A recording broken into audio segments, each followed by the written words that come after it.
माधवपुर नाम के गांव में मनोहर नाम का आदमी अपनी पत्नी शोभा, 5 साल की बेटी रूही और 4 साल के बेटे मोनू के साथ रहता था। मोहन का अपना एक मटर का खेत था। उसके खेत के मटर बड़े ही मीठे हुआ करते थे, जो पूरे गांव में सबको बड़े ही पसंद आते थे। सभी उसी की मटर खरीदना पसंद करते थे। एक रोज, इस बार फसल बहुत ही अच्छी हुई है। इस बार अच्छी कमाई होगी तो मैं अपने पूरे घर की मरम्मत करवाऊंगा और घर में नया बिस्तर भी लाऊंगा, ताकि तुम्हें जमीन पर ना सोना पड़े। भगवान करे आपका काम यूं ही चलता रहे और आप खूब तरक्की करें और हम अपने बच्चों का प्राइवेट स्कूल में दाखिला करवा सके। सच कहा तुमने।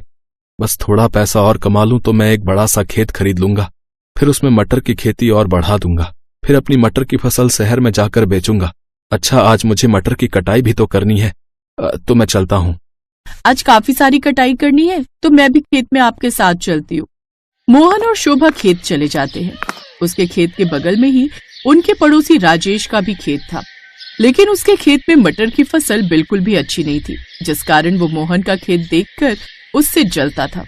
हम दोनों का खेत तो आसपास ही है, फिर इसकी खेत की फसल इतनी अच्छी और मेरी इतनी खराब। जरूर इसी ने कुछ उल्टा सीधा किया होगा मेरे खेत के साथ, तभी मेरे खेत की फसल इतनी अच्छी नहीं हुई। राजेश मन ही मन ये सब सोच ही रहा था, तभी वो देखता है कि मोहन के पास एक व्यापारी आता है। मोहन, इस बार तुम्हारे खेत की फसल तो बड़ी अच्छी हुई है। इस बार मुझे 100 किलो मटर चाहिए। अगर तुमने किसी और को कहीं बेचा है तो इसमें से 100 किलो तुम मुझे दे दो। ठीक है साहब, वैसे भी इस बार मेरे खेत में पूरे 250 किलो मटर की खेती हुई है। ठीक है, फिर 100 किलो मुझे भिजवा देना, और चाहिए होंगे तो बता दूंगा। ये कहकर सेठ जाने लगता है। तभी राजेश, सेठ जी, जरा मेरे खेत की फसल के मटर भी ले लीजिए। अच्छा, पहले टेस्ट तो करवा अपने मटर। जी, ये लीजिए। राजेश उसे मटर खाने को देता है, लेकिन जैसे ही सेठ उस मटर को चखता है तो बुरा सा मुंह बनाते हुए कहता है, माफ करना, लेकिन मैं तुमसे ये मटर नहीं खरीद सकता। ये तो बड़े ही बेस्वाद हैं। इसे तो मुझसे कोई भी ग्राहक नहीं खरीदेगा। अच्छा, मैं चलता हूँ भाई। ये कहकर वो वहाँ से चला जाता है। तभी राजेश मोहन से, तुम्हारे कारण मेरी फसल की बिक्री नहीं हो पाई। हम दोनों के खेत आसपास हैं, लेकिन इसके बावजूद भी मेरे खेत की फसल अच्छी नहीं होती। इसका मतलब तूने जरूर मेरे खेत की फसल खराब करने के लिए कुछ डाला है। ये आप कैसी बातें कर रहे हैं? मैं ऐसा क्यों करूंगा, और मैं ऐसा क्यों चाहूंगा? बस बस, अब ज्यादा भोला बनने की कोशिश मत करो।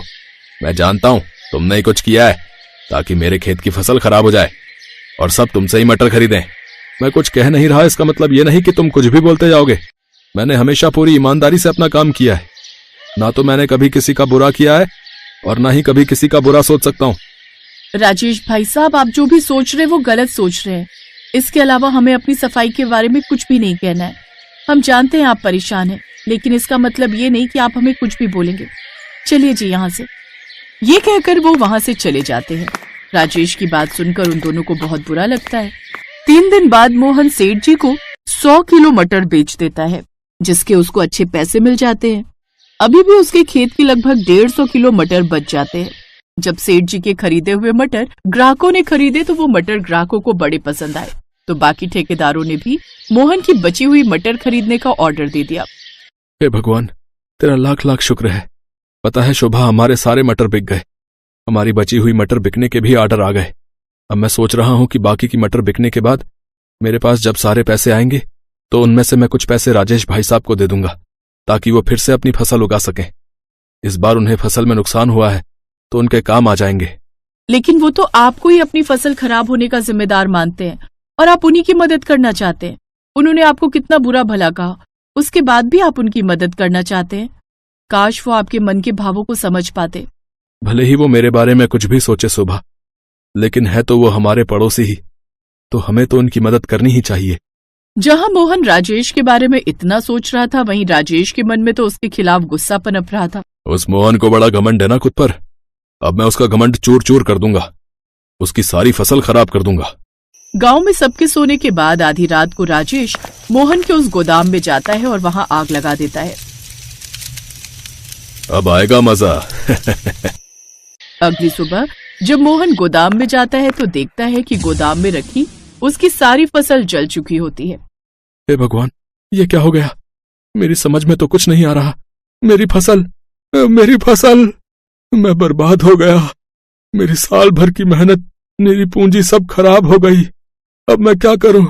कुछ देर बाद मोहन अपने घर लौट आता है और अपनी पत्नी को सारी बात बताता है। उसकी पत्नी उसे समझा बुझाकर किसी तरह शांत करती है। आप हिम्मत मत हारिए जी, सब कुछ ठीक हो जाएगा। हम फिर से मेहनत करेंगे। हाँ बाबा, आप परेशान मत हो, भगवान जी है ना, वो सब ठीक कर देंगे। मेरी बच्ची। अगले दिन मोहन फिर से अपने खेत पर मटर के बीज बोने जाता है तो देखता है कि उसका खेत हरे भरे मटर की फसल से लहलहा रहा है। ये देख वो हैरान हो जाता है। उसे तो अपनी आंखों पर यकीन ही नहीं होता। ये कैसे हो सकता है? मेरे खेत में मटर की हरी भरी फसल कैसे उग गई? कहीं मैं कोई सपना तो नहीं देख रहा ना? नहीं, ये कोई सपना नहीं है मोहन, ये हकीकत है। जरा यहाँ देख मोहन, मैं हूँ जादुई मटर।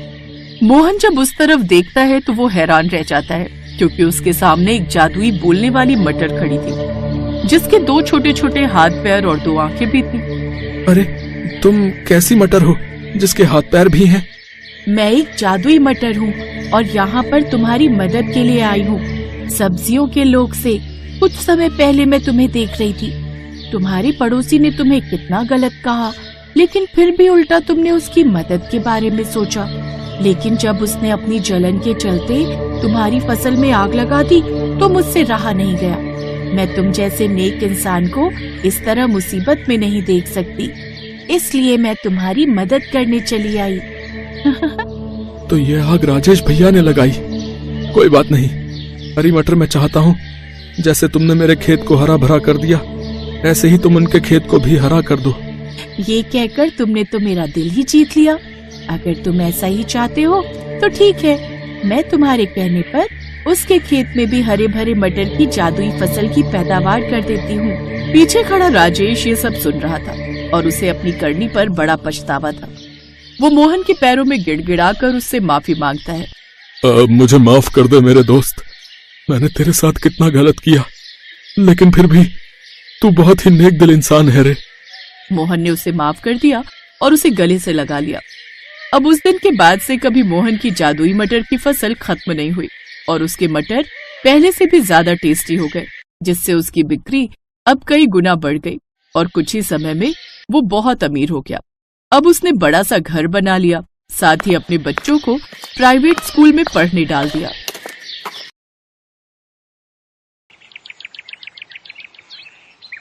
इस बार क्या सोचा है, क्या लगाओगे? सोच रहा हूँ इस बार मटर लगाऊं। पर 2 साल पहले जब मटर लगाई थी तब पता है न क्या हुआ था? हाँ हाँ याद है, आधी मटर खराब हो गई थी, लेकिन तब तो उसमें कीड़ा लग गया था ना। इस बार मैं ध्यान रखूंगा।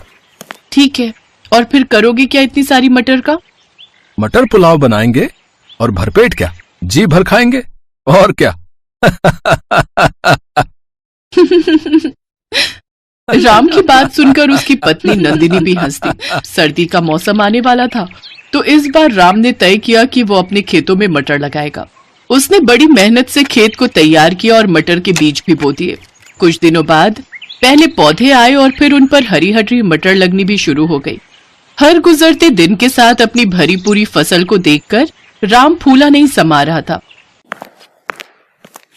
नंदिनी, ओ नंदिनी, चलो जरा, तुम्हें कुछ दिखाना है। पर अभी बहुत काम है। अरे ये काम तो होते रहेंगे, तुम चलो मेरे साथ। इतना कहकर राम ने नंदिनी का हाथ पकड़ा और उसे लेकर सीधा अपने खेत पहुंचा। खेत देखकर नंदिनी के चेहरे पर भी मुस्कान आ गई। पूरा खेत हरी भरी मटरों से भरा हुआ था। ऊपर वाले की कृपा से बहुत बढ़िया फसल हुई है इस बार। तुम देखना नंदिनी, इस बार खूब अच्छे पैसे मिलेंगे इन मटरों के। मैंने सोच लिया है, पैसे आते ही सबसे पहले घर की छत सुधरवाऊंगा। और कोई खर्चा है क्या? हाँ है ना, एक बढ़िया सी साड़ी भी दिला देना मुझे। हाँ हाँ ले लेना, एक नहीं तुम 2 साड़ियां ले लेना इस बार तो। अब खुश? हाँ जी, बहुत खुश। मटर की बढ़िया फसल देखकर दोनों पति पत्नी सपने संजोने लगे। दूसरी तरफ पूरे गांव में भी ये खबर फैल चुकी थी कि इस बार राम की फसल बहुत बढ़िया हुई है। और फिर एक दिन राम के घर के बाहर एक चमचमाती कार आकर रुकी और कार से उतरा इलाके का विधायक राम अवतार सिंह। अरे विधायक जी, आप राम राम। राम राम भाई, कैसे हो? ऊपर वाले की कृपा है विधायक जी। कृपा तो वाकई बहुत हुई है तुम पर। मैंने सुना है इस बार तुम्हारी मटर की फसल बहुत अच्छी हुई है। हाँ विधायक जी, सब भगवान की दया है। तो क्या सोचा है, किसे बेचोगे अपनी मटर? अभी तो कुछ ऐसा सोचा नहीं है विधायक जी, जहां सही दाम मिल जाएगा वहीं दे दूंगा। अरे तो हम काय के लिए हैं, हमको दे दो अपनी सारी मटर, हम पूरे 15 रुपए देंगे तुम्हें 1 किलो के। पर शहर में तो इस बार 25 से 30 रुपए किलो बिक रही है मटर। देखो राम, मटर है, गेहूं नहीं, जो कई महीने संभाल लोगे। 2 दिन बाद सूखने लगेगी सारी की सारी। मेरे पास स्टोरेज की सुविधा है, मैं तुम्हारी सारी मटर खरीद लूंगा हाथों हाथ। ठीक है विधायक जी, मैं आपको शाम तक बताता हूँ। राम को दुविधा में छोड़कर विधायक वहां से चला गया और फिर उसके जाने के बाद क्या करूं नंदिनी, कुछ समझ नहीं आ रहा। ये विधायक हम गरीब किसानों का हमेशा फायदा उठाता है, हमसे कम पैसों में फसल खरीदकर शहर में ऊंचे दामों पर बेचता है। मेरी मानो तो आपको कुछ और लोगों से भी बात करनी चाहिए। इतना आसान नहीं है नंदिनी, रामावतार की मर्जी के बगैर कोई व्यापारी मेरी मटर नहीं लेगा, उससे कोई बैर नहीं लेना चाहता। और मुझे डर इस बात का है कि अगर सारी मटर यहीं सड़ गई तो 1 पैसा नहीं मिलेगा। हाँ, अच्छा तो फिर क्या कर सकते हैं? विधायक जी की नजर हमारी फसल पर है, तो बेचनी तो उसे ही पड़ेगी। अच्छा सुनो, अब खाने में क्या बनाया है? गर्मा गर्म मटर पुलाव है जी। अरे वाह, तो जल्दी से ले आओ फिर, बड़ी भूख लगी है।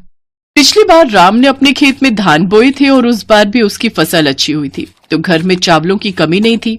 और जब इस बार मटर आई तो नंदिनी ने सबसे पहले मटर पुलाव बनाकर ही राम को खिलाया, क्योंकि मटर पुलाव राम को बेहद पसंद भी था। जब राम और नंदिनी खाना खा रहे थे तभी उन्हें बाहर से शोर सुनाई दिया। लोगों के चीखने चिल्लाने की आवाजें आ रही थी। दोनों ने फौरन बाहर निकलकर देखा तो पूरा गांव जल रहा था। आग बहुत बढ़ चुकी थी, लगभग सारे घर जल रहे थे। बस एक राम का घर सुरक्षित था, क्योंकि वो उसके खेत के किनारे ही था और बाकी के घरों से दूर था। राम खाना छोड़कर फौरन लोगों की मदद के लिए दौड़ा। काफी देर बाद आग तो बुझा ली गई, लेकिन गांव के सारे घर जलकर राख हो चुके थे। सारा सामान, सारा राशन, सब कुछ राख बन चुका था। हिम्मत रखिए आप सब, हम सब मिलकर कुछ ना कुछ जरूर कर लेंगे। एक काम करते हैं, विधायक जी के पास चलते हैं, उनसे मदद मांगते हैं। हाँ हाँ ठीक कह रहे हो, चलो चलते हैं। पूरा गांव रामावतार विधायक के पास पहुंचा। गांव के लोगों ने विधायक से अपनी परेशानी बताई तो विधायक ने उन सबको दुत्कार दिया। चलो अब क्या बस यही काम रह गया है? लापरवाही करो तुम, आग लगाओ तुम, और भरपाई करूं मैं, मतलब कि सरकार। गांव के लोगों को विधायक पर गुस्सा आ रहा था, पर वो मजबूर थे और मुंह लटकाकर वहां से जाने लगे। तभी विधायक ने राम को आवाज लगाई। अरे राम, यहाँ आओ, इनका चक्कर छोड़ो। तुम्हारी फसल तो ठीक है ना? हाँ जी, मेरी फसल तो बिल्कुल सुरक्षित है।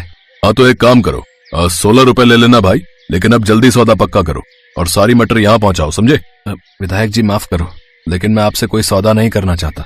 अच्छा तो क्या करेगा मटर का? है किसी और को मैं तुझे बेचने नहीं दूंगा। मैं चाहे तालाब में डाल दूं, पर आपको नहीं दूंगा अपनी मटर। रामावतार ने मजबूर गांव वालों की मदद नहीं की। इस बात से राम बहुत नाराज था। उसने विधायक से सौदा करने से साफ इनकार कर दिया। फिर घर लौटते हुए उसने गांव के कई बच्चों को भूख से रोते बिलखते देखा और फिर। नंदिनी, घर में कितना चावल है? काफी है, वैसे क्यों पूछ रहे हो? हमारे पास मटर की कोई कमी नहीं है। तुम एक काम करो, मैं कुछ लोगों को साथ लेकर एक बड़ा चूल्हा बनाता हूँ और तुम गांव की औरतों के साथ मटर पुलाव बनाने की तैयारी करो सबके लिए। जब तक मेरे घर में मटर और चावल का एक भी दाना है, मेरे गांव का कोई बच्चा भूख से नहीं रोएगा। लेकिन फिर हम लोग। अपने बारे में बाद में सोचेंगे नंदिनी, फिलहाल गांव के बारे में सोचना है। नंदिनी ने इसके बाद कुछ नहीं कहा और खाना बनाने की तैयारी शुरू कर दी। अगले कुछ दिनों तक नंदिनी की रसोई में ढेर सारा मटर पुलाव पकता रहा और गांव के लोगों की भूख मिटाता रहा। पूरा गांव राम और नंदिनी को दुआएं दे रहा था। लेकिन फिर धीरे धीरे राम के घर चावल और मटर खत्म होने लगे और राम और नंदिनी सोच में पड़ने लगे। तभी एक दोपहर को कुछ ऐसा हुआ जिसकी उम्मीद किसी को नहीं थी। अरे मुख्यमंत्री साहब, आप मुझ गरीब के घर। राम राम साहब। अरे नंदिनी, ओह साहब, आप अंदर आइए। नहीं, यहाँ बैठिए साहब। अरे बस करो भाई, तुम पहले ही बहुत कुछ कर चुके हो। यहाँ जो कुछ हुआ उसके बारे में मुझे सब पता चल चुका है, लेकिन अब किसी को परेशान होने की जरूरत नहीं है। मैंने आदेश दे दिए, कलेक्टर साहब सारी व्यवस्था कर देंगे। बहुत बहुत शुक्रिया साहब, अब तो कुछ नहीं चाहिए। हमें चाहिए तुम्हारे जैसे उम्मीदवार जो सच्चे दिल से जनता की सेवा करें। यहाँ के विधायक की सारी पोल पट्टी खुल चुकी है और इस बार के चुनाव में तुम्हें इस इलाके से टिकट देना चाहता हूँ, ताकि यहाँ सही मायने में विकास हो सके। सीएम साहब की बात सुनते ही गांव के लोग सीएम साहब और राम की जय के नारे लगाने लगे। सीएम भी समझ चुके थे कि अब राम को विधायक बनने से कोई नहीं रोक सकता, क्योंकि जनता राम के साथ थी। राम ने भी हाँ कर दी। और फिर सीएम साहब के जाने के बाद, सुनिए ना, जब आप विधायक बन जाएंगे तब तो मेरे लिए साड़ी ला देंगे ना? हाँ हाँ, इस बार पक्का।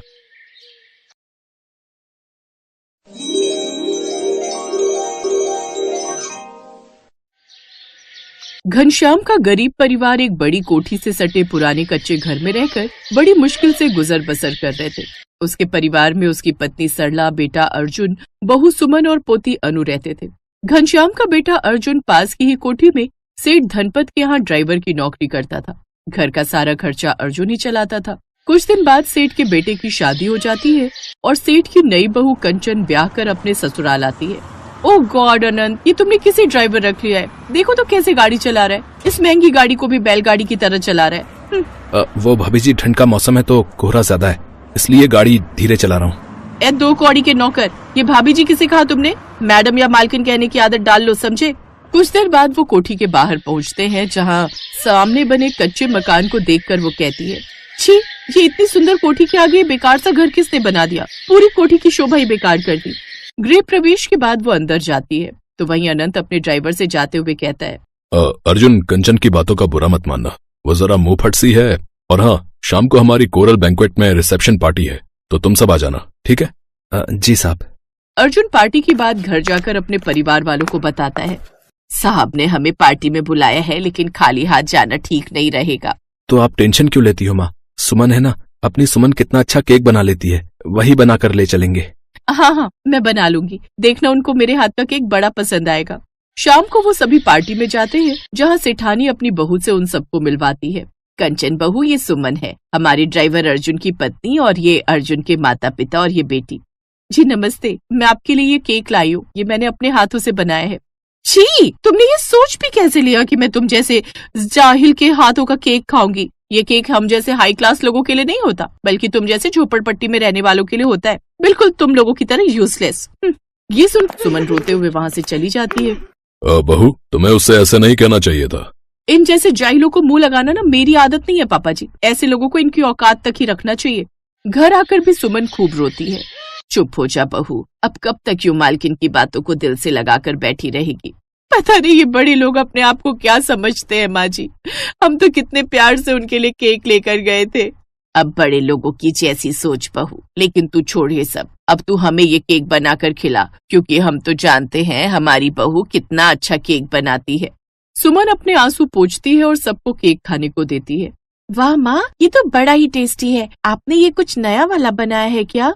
हाँ बहू, ये उस बटर स्कॉच और चॉकलेट वाले से भी अच्छा बना है, ऐसा तो किसी 5 स्टार होटल में भी नहीं बनता होगा। माँ जी, ये फर्स्ट केक है, बड़े लोगों को इसी तरह का केक पसंद आता है, ऐसा मैंने फोन में देखा था। फिर तो माँ, आप आने वाले नए साल पर भी यही केक बनाना। हाँ, लेकिन अभी उसके लिए 3 महीने बाकी है बेटी। लेकिन एक बात कहूँ बहू, तू इतना अच्छा केक बनाती है कि खुद का केक का काम शुरू करे तो अच्छे पैसे कमा ले। माँ जी, अब आप भी मेरा मजाक उड़ा रही हैं। नहीं बहू।